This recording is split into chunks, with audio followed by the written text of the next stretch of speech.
കോട്ടയം ജില്ലാ കുടുംബശ്രീ മിഷന്റെ നേതൃത്വത്തിൽ ബഡ് സ്കൂൾ വിദ്യാർത്ഥികൾക്കായി തില്ലാന ജില്ലാ കലോത്സവം തെള്ളകം ചൈതന്യ പാസ്റ്റർ സെന്ററിൽ നടന്നു.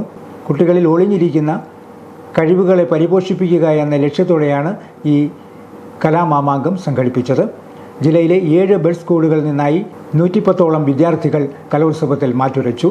രാമപുരം, വെളിയന്നൂർ, തൃക്കൊടിത്താനം, ഈരാറ്റുപേട്ട, ഞീഴൂർ, കിടങ്ങൂർ, പള്ളിക്കത്തോട് തുടങ്ങിയ BRCകളിലെ ബഡ് സ്കൂൾ വിദ്യാർത്ഥികളാണ് കലോത്സവത്തിൽ പങ്കെടുത്തത്.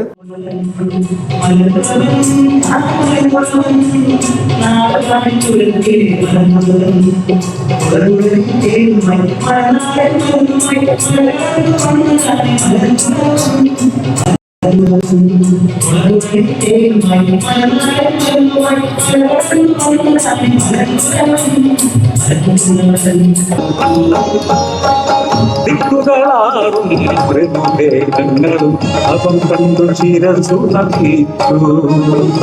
തപവൃത ശുദ്ധി കണ്ട് നീലകണ്ഠൻ മേനിതൻ തൂവേർത്തു വരദാനമായി നൽകി. ഇതാർക്കുനേരെ എറിയുന്നുവോ വസൂരിയൻ. ബാൻഡ് മേളം ഉൾപ്പെടെ 15ഓളം വൈവിധ്യമാർന്ന ഇനങ്ങളിലുള്ള മത്സരങ്ങളാണ് 3 വേദികളിലായി നടന്നത്. കുട്ടികളുടെ മാനസികോല്ലാസം വർദ്ധിപ്പിക്കുക, അവർക്ക് കൂടുതൽ അവസരങ്ങൾ നൽകി ആത്മവിശ്വാസം വളർത്തുക, സമൂഹത്തിൻ്റെ മുഖ്യധാരയിലേക്ക് അവരെ എത്തിക്കുക എന്നിവയാണ് മത്സരങ്ങളുടെ പ്രധാന ലക്ഷ്യം.